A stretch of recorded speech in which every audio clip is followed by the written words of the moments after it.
તો ભગવાનના નામકરણ સંસ્કાર થયા. પછી માં યશોદાએ બાબાને પૂછ્યું, બાબા જરાક જોઈ દો ને અમારો દીકરો ભણશે કે નહીં. અરે માં, આ તમારો દીકરો ભણશે ખરો ને આખી દુનિયાને ભણાવશે, જાઓ. તો હવે ઈ હોતે જોઈ દો કે મારો છોકરો મોટો થાય ને લગ્ન થાય તો એની વહુ કેવી આવશે, અમારે હાહુ વહુને બેને ભળશે કે નહીં. સૌથી મોટી ઉપાધિ છે. અને વાત એ સાચી છે, સાસુને ને વહુને ભળે એટલે છોકરાનું દાંપત્ય ટન ટના ટન જાય. આ બેને ભળવું જોઈએ. ઈ બેનો ઈગો હર્ટ થાય એટલે ભંગાણ થાય. મારી પ્રાર્થના છે, ક્યારેક વહુની જીભ ચાલુ થાય તો સાસુએ બંધ થઈ જવું, સાસુની જીભ ચાલુ થાય તો વહુએ બંધ થઈ જવું. પણ સાસુને સાસુપણું ભોગવે નહીં ત્યાંથી મજા ન આવે. સારું છે ભગવાને કૃપા કરી છે, એવી હાહુ અહીં વાપીમાં નથી આપી કોઈને.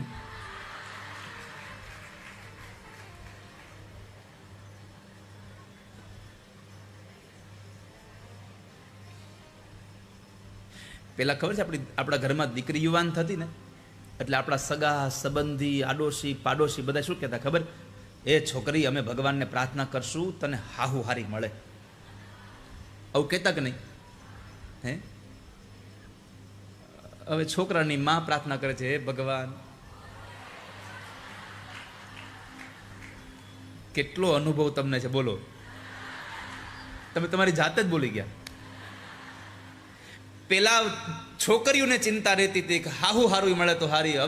હવે હાહુ ચિંતા કરે છે કે વહુ સારી મળે તો સારું.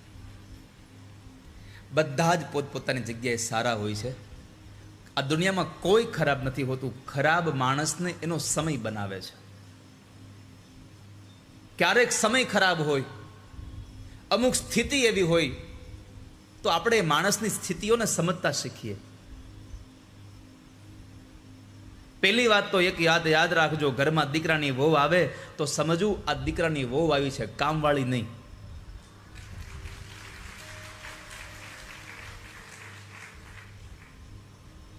આ દીકરાની વહુ છે.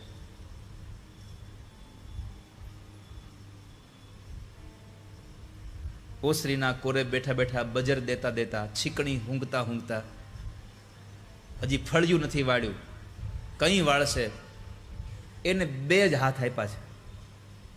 એટલે એક કામ પતે પછી જ બીજું કામ થાય. અને બહુ એટલો બધો ઢઢો હોય તો આપણે હામણું હાથમાં લઈ લેવાય. એટલે છોકરા સમજી ગયા કે ફળિયું હોય તો માથાકૂટ થાય ને, ફ્લેટ લઈ લ્યો, વાળવું જ નહીં.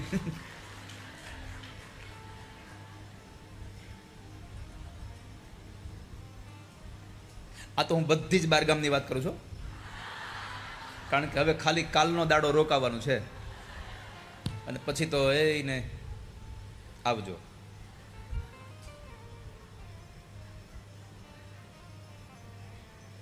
ગર્ગાચાર્ય ઋષિ કહ્યું કે માં, તમારા દીકરાના લગ્ન થશે પણ એક નહીં, 16,108 લગ્ન થશે, પણ તમારો દીકરો બધાને સાચવશે.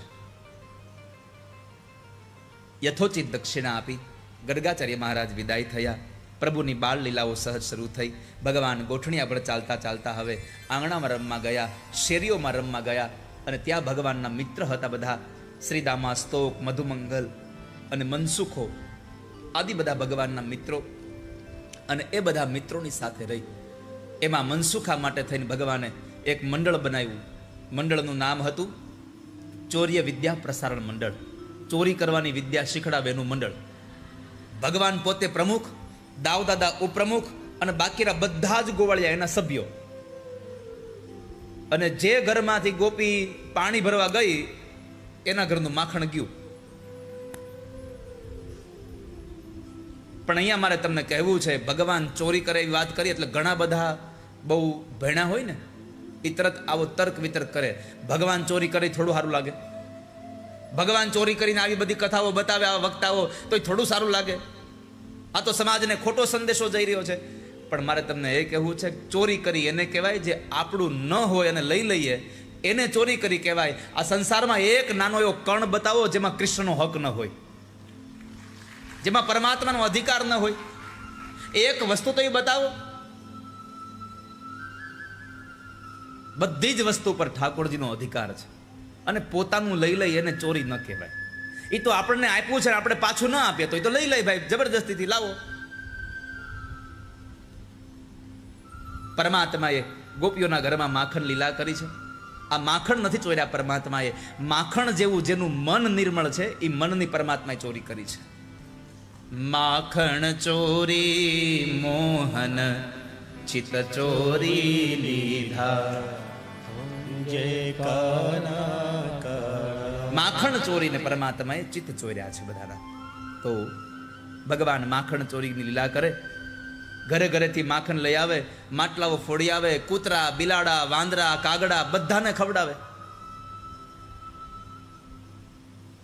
ગોપીઓએ ફરિયાદ કરી માં યશોદાને, તારો છોકરો ચોર બની ગયો છે, બધી ચોરી કરે છે. યશોદાએ વ્રજની ભાષામાં કીધું, ગારી નાહી દીજો સખી, ગારી નાહી દીજો, મુજ ગરીબન કો જાયો હે, ગારી નાહી દીજો. તમે એને ગાળો ન દો ચોર કહીને, હજી મારે એને પરણાવો છે, તમે છાપ ખરાબ કરી નાખો તો છોકરી કોણ દેશે એને? તમારા ઘરમાંથી જેટલું માખણ મારો છોકરો લઈ ગયો હોય એનું ડબલ લઈ જાઓ, પણ મારા છોકરાને ખબરદાર કોઈ ચોર કીધો છે તો. એક ગોપી કહે છે કે તારો છોકરો કદાચ અમારા ઘરમાં માખણ ખાઈ જાય, અમે તને કહેવા આવીએ? યશોદા કે આખું ગામ તો ભેગું થઈને આવ્યું છો, પાછું ના પાડો છો. એક ગોપી કહે છે કે યશોદા, તારો છોકરો એકલો માખણ ખાઈ જતો હોય તો અમે કાંઈ ન કહીએ. તારા છોકરાને કે આખા ગામના છોકરાને લઈને આવે છે ભેગો. ભગવાનને બોલાવ્યા, કનૈયા અહીંયા આવ. આ ગોપી એમ કહે છે, તું બધાના ઘરે માખણ ખાય છે, બધા છોકરાઓને ખવડાવે છે. માં, અમે કોઈના ઘરે માખણ લેવા જતા નથી, એના છોકરાઓ અમને ખવડાવે છે, અમે કઈ કોઈ ઘરે ખાતા નથી. વળી યશોદાએ એ વાતને પણ જવા દીધી, કીધું કે ગોપીઓ આમ પણ છોકરા આપણા જ છે ને ક્યાં કોઈ બહારના છે. તે ગોપી કીધું, તારો છોકરો એ પોતે ખાય, ગામના છોકરાને ખવડાવે એનોય વાંધો નથી, પણ એ કૂતરા બિલાડાને ખવડાવે છે, વાંદરાને ખવડાવે છે. માએ ભગવાન સામું જોયું ને કીધું, કનૈયા આવું હોતે કરે છે? ભગવાને કીધું, માં તમે નહોતું કીધું બધાને ખવડાવીને ખાવાનું? તમે જ શીખડાયું છે બધાને ખવડાવીને ખાવાનું. અને અમે બધા માખણ ખાતા હતા ને માં, તો એ અમારી સામું ટગર ટગર જોતા હતા, અમને એમ થયું કે એનો જીવ પડશે આમાં, એટલે એને ખવડાવ્યું. વળી માએ ઓવાળા દીધા, વારી જાવ લલ્લા, તુજ પર વારી જાવ. ગોપીઓ જો તો ખરા, મારો દીકરો નાનો છે તો બધાનું કેવું ધ્યાન રાખે છે.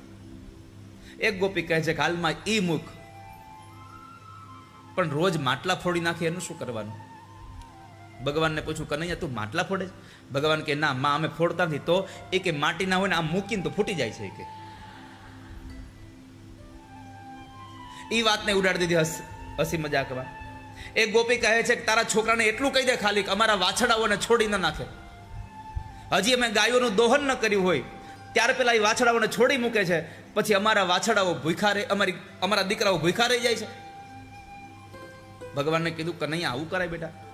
તો કહે છે, માં જો સાંભળ, હું ત્યાંથી નીકળ્યો ને તો પેલું વાછડું માં માં કરતું હતું, તો મને એમ કે એને એની માં પાસે જવું છે, મેં તો છોડી મૂક્યું. વળી પાછા માં હસી પડ્યા. એક ગોપી કહે છે, માં તારા છોકરાને કે ને અમારા છોકરાઓને ચીટલા ભરી રડાવીને વયો જાય છે, પછી અમારા છોકરા કામ નથી કરવા દેતા અમને. કનૈયા આવું કરે દીકરા? માં તમે નહોતું કીધું અચ્છે બચ્ચે બહુ સોતે નહીં? એટલી બધી ભગવાનને જવાબ આવ્યા ને, માં થાકી ગયા. ગોપીઓને છેલ્લે એટલું જ કીધું કે જે દિવસે મારા છોકરાને રંગે હાથ પકડો તે દિવસે તમે આવજો, બાકી આજ પછી મારા છોકરાનું નામ લેતું નહીં કોઈ દિવસ. બધી ગોપી ગઈ. બધી ગોપી પોતપોતાના ઘર યમુના કિનારે ગઈ. પોતાના ઘરે જે જે બધી આપવીતી બની હતી બધી પોતે એકબીજાને શેર કરે છે કે મારા ઘરમાં આવી રીતે ચોરી કરી ગયો, મારા ઘરમાં તો અમે માખણનું માટલું સિક્કામાં લટકાડ્યું હતું, હું નીચે હૂતી હતી, પાણીની થાળી ભરીને એ માટલી પર મૂકી તોય લઈ ગયો. તે ગોપી કીધું, તું ઉઠી નહીં એલી પાણીનો ઢોળાણો? એ કે મને બેન ખબર જ ન પડી. કેમ? તો કે બપોરે હું પૂરણપોળી ખાઈને હોઈ ગઈ હતી. 2 ખાવાની હતી 4 ખાઈ ગઈ, પછી નીંદર ન ચડી, મને પૂરણપોળી ચડી. ભગવાનની આવી અદ્ભુત લીલાઓનું વર્ણન સુખદેવજી મહારાજ કરે. એમાં એક પ્રભાવતી નામની સ્ત્રી હતી, એણે જરાક આમ આકરા સ્વભાવની. એણે બધી ગોપીઓને કીધું, તમારા ઘરમાં આવે એ તો માખણ લેવા આવે, મારી ઘરે વાહો ભાંગી નાખું. બરાબર. ગોપીઓએ બધી હાંજે આવી એના છોકરાઓને કીધું કે તમે બધા અમારા ઘરમાં આવો છો, બાકી કોઈક દિવસ જાઓ લ્યો ઓલી પ્રભાવતીના ઘરે, ઓલી હાડકા ભાંગી નાખે તમારા. તે સવારમાં બીજા દિવસે આ બધા ગોવાળિયાઓએ કનૈયાને કીધું, કનૈયા પ્રભાવતી આવું બધી કહે છે, શું મારા ઘરમાં આવે તો ભાંગી નાખું હાડકા?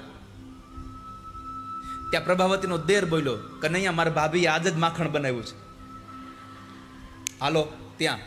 એક ગોવાળે કીધું, કનૈયા રેવા દે, દેવ ડેરા મૂકીને હનુમાનની અડફેટે ન ચડાય, ન્યા નહીં. ભગવાને કીધું આજ માખણ ખાવું તો પ્રભાવતીના ઘરનું, નકર માખણ જ નહીં. બે છોકરાઓને મોકલ્યા, જોયાઓ જાઓ ગોપી ઘરમાં છે. ગોવાળિયાઓની એક જ પેટર્ન, આવીને સીધું પાણીયારામાં જોવે, જો માટલા હોય તો ગોપી ઘરમાં છે, માટલા ન હોય તો પાણી ભરવા યમુના કિનારે ગઈ છે. ગોવાળિયા આવીને કીધું કે ગોપી નથી, હાલો. આખા ગામના છોકરાને લઈને ગયા, માખણ ખાધું. માટલું બહુ મોટું હતું, કૂતરા બિલાડાઓ વાંદરાઓને બધાને ખવડાવ્યું, તોય માખણ વધ્યું. એક ગોવાળિયાએ પૂછ્યું, કનૈયા આનું શું કરવાનું હવે, આ વધ્યું એનું શું કરવાનું છે? ભગવાને કીધું, એક કામ કરો, ગોપી હમણાં કામમાં બહુ વ્યસ્ત રહેતી લાગે છે, એને નવરાઈ મળતી નથી, એના ઘરની ગાર ઉછળી ગઈ છે, લીપણ કરી દો. ભગવાને ઘરમાં લીપણ કરવાનું કીધું, પણ એના મિત્રો બધા એનું માથું ભાંગે એવા ઉમરામાં કર્યું, દરવાજાની પાછળ. માટલું ફોડી અને સાંકળ દઈને વયા ગયા. હવે રોજનો રસ્તો હોય એટલે આપણે અંધારામાં હોય તો કદાચ આપણને કંઈ ગોતવું પડે નહીં. એટલે ગોપી આવી, માથા પર 2-3 માટલા હતા ને કાંખમાં હતા માટલા, એટલે એને નીચે જોયા વગર પેલી સાંકળ ઉતારી ધક્કો માર્યો અને પગ મૂક્યો. હવે માખણમાં પગ મૂકે પછી શું થાય ને એ વર્ણન ન હોય, એનો અનુભવ જ હોય ખાલી. એ પડી, સમજી ગઈ આ એના ધંધા છે બધા. પણ ગોપી એવી હતી ને, 2 દિવસ પછી એને તરત મજાનું સરસ મજાનું એક માખણ ઉતારી અને માટલું આમ ઉપર લટકાયું, અને પોતે ઘરમાં નથી એવું લાગે એટલા માટે થઈને ઘરમાં સંતાઈ ગઈ માટલા લઈને. ભગવાનને ખબર પડી, પ્રભાવતીએ માખણ ઉતાર્યું, ફરી પાછું કીધું હાલો ન્યા. ગોવાળિયા ના પાડે, કનૈયા આજ નહીં હો, હવે એ તો તે દિવસે નીકળી ગયા હતા આપણે. પણ કદાચ એ આવી જાય તો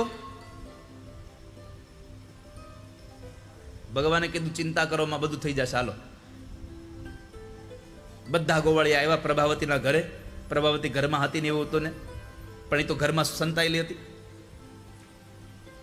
આખા ગામના છોકરાને ભગવાન લઈને આવ્યા. ગોપી તો બેઠી બેઠી ગણે, 1 2 3, આખું ઘર ભરાઈ ગયું. જોવે છે તો આમ ઉપર છે માટલું, હવે શું કરવું? એટલે એકબીજાના ખંભા ઉપર ચડી ગયા. સૌથી ઉપર ભગવાન ચડ્યા, ડાબા હાથથી સિક્કું પકડ્યું અને જમણા હાથે માટલું પકડ્યું. હજી માટલું સિક્કામાંથી બહાર લાવે ત્યાં ખૂણામાંથી પ્રભાવતી બોલી, ઉભા રહેજો બધાય. હવે પ્રભાવતી ઉભા રહેજો બોલે પછી ત્યાં કોઈ ઊભું રહે? બધા ભાગી ગયા, પણ ભગવાનથી પેલું સિક્કું ન મુકાણું.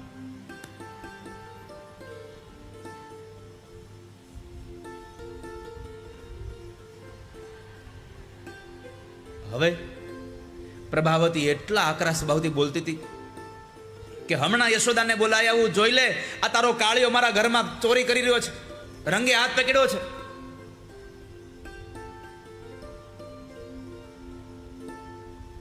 પ્રભાવતી જોર જોરથી બોલ્યો.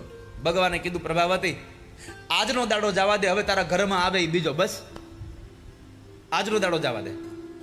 અરે ના હો કાળિયા, તારી માં કોઈની વાત નહોતી માનતી. ભગવાનને કાળિયો કાળિયો કીધા કરે, ભગવાનને મગજ તો જાય જ છે, પણ અત્યારે કઈ બોલાય એવું છે નહીં, કારણ કે નકુચામાં આંગળી આવી ગઈ છે. અત્યારે કઈ બોલાય એવું છે નહીં. એટલે એમણે શાંત પાડી, ગોપી તું શાંત થા, હવે તારા ઘરમાં નહીં આવું કોઈ દિવસ. ના ના ના, તને માર ખવડાવે પાર છે.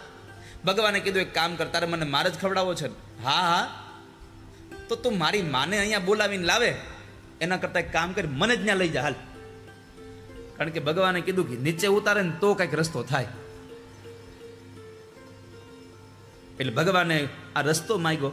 ગોપીને થયું વાત બરાબર છે, નીચે ઉતાર્યા ભગવાનને. ગોપીએ પોતાના જમણા હાથથી ભગવાનનો ડાબો હાથ આમ કચકચાવીને પકડ્યો અને તબતબાવીને ઉપાડ્યો. ઘરમાંથી ઓસરીમાં, ઓસરીમાંથી આંગણામાં, આંગણામાંથી ફળિયામાં ગઈ, એટલે શેરીમાં ગઈ, એટલે ઘૂમટો તાણ્યો. પહેલાના સમયમાં કોઈ હામું મળે કે ન મળે, ઘૂમટો તાણીને હાલવાનો રિવાજ હતો. લાજ કાઢી લીધી. પેલા બેનો લાજ કાઢતા.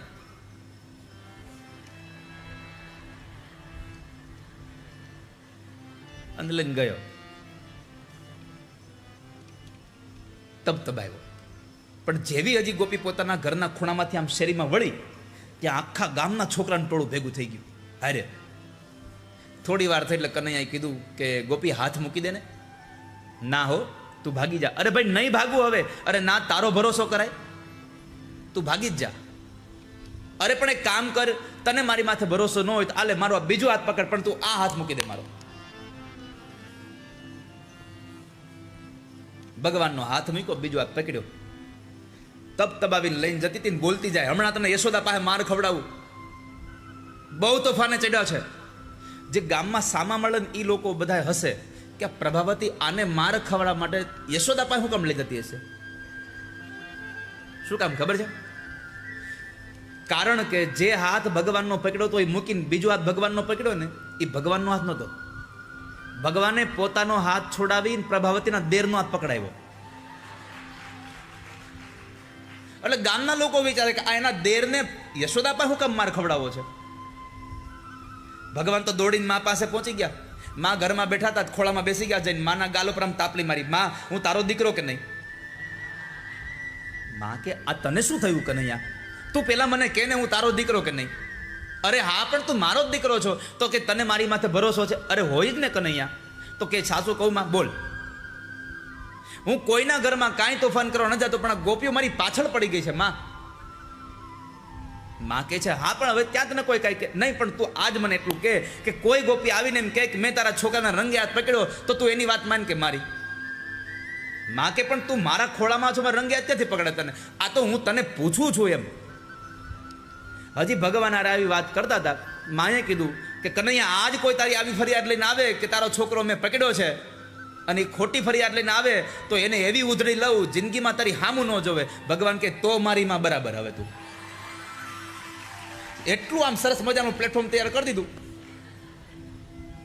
ત્યાં બરાબર પ્રભાવતી આંગણામાં આવીને કીધું, યશોદા, એ યશોદા, બહાર આવ. કેદાડાના તને કહેતા હતા તારો છોકરો અમને હેરાન કરે છે, માનતી નહોતી, આજ રંગે હાથ પકડ્યો છે. ભગવાન કે લે માં, હજી કઈ રહ્યો તો આવી હોતે. આ તો ભગવાનને હાથે લઈ અને માં યશોદા આંગણામાં આવે છે. ઓસરી કોરે માં ઊભા છે. માના જમણા હાથ બાજુ ભગવાન ઠાકોરજી ઊભા છે. કમર સુધી ભગવાનની હાઈટ છે, અને માના ચુંદડીનો છેડો ભગવાન મોઢામાં નાખીને ઊભા છે. માએ કીધું, એ ગોપી, જરા અવાજ ધીરો કર, આટલી બધી રાડારાડ ન કરીશ. અને પેલા તો તારો ઘૂમટો ઉગાડી નાખ. નંદ બાબા ઘરમાં નથી, તોય આમ જમણા હાથે કનૈયાનો ડાબો હાથ પકડી રાખ્યો અને ડાબા હાથે આમ ઘૂમટો ઉગાડ્યો. જ્યાં ઉગાડ્યો ત્યાં યશોદાની બાજુમાં કૃષ્ણ જોઈ ગયા. ગોપીની આંખો ફાટી ગઈ. આ ન્યા ક્યાંથી? અને એ ન્યા છે તો અહીંયા કોણ? અહીંયા જોયો તો દેર. શરમને લઈને નીચે જોઈ ગઈ ગોપી. હવે શું થાય? પછી તો માં યશોદાએ ખૂબ ઉધડી લીધી. પોતે ઘરે જવા માટે નીકળી, પણ એના દેરના કાનમાં કહેતી ગઈ, તું ઘરે આવ્યા, બધા ધંધા તારા જ છે, તું ઘરે આવ. ગોપી ગઈ, ભગવાનના મિત્રો ગયા.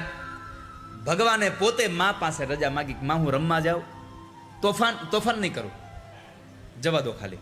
ભગવાન દોડતા દોડતા ઘરમાંથી નીકળ્યા, અને પેલી પ્રભાવતી હજી ઘરે પહોંચે એના પેલા ભગવાન ચોકમાં સામે આવી અને અંગૂઠો બતાવ્યો, લે મારે ખવડાવી લીધો. પણ પ્રભાવતી મિજાજ વાળી હતી, બોલી, કાળિયા તું આજ છટકી ગયો છો, પણ જો કાળિયા તને હું માર ન ખવડાવું તો મારું નામે પ્રભાવતી નહીં. આવું પ્રભાવતી 2 વખત ફરી પાછી કાળિયો બોલી. ભગવાનનો મિજાજ ગયેલો. ભગવાન કહે છે, એ પભલી. પ્રભાવતીને પભલી કહીને બોલાવી. એ પભલી, ખબરદાર, મારું નામ લીધું છે તો આજ મારો હાથ પકડ્યો, એ ભલે ભૂલ કરી, હવે આવી ભૂલ ન કરીશ કોઈ દિવસ.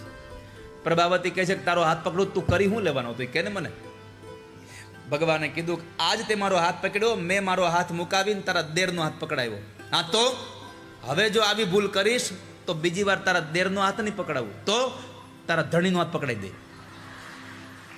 હવે તમે ખાલી આમ આંખો બંધ કરીને વિચારો કે પ્રભાવતી એના ધણીને તપતબાવીને લઈ જતી હોય, હાલ તને યશોદા પાસે માર ખવડાવું. ઓલો મૂછું વાળો રોતો રોતો કહેતો હોય કે હવે હું તોફાન નહીં કરું.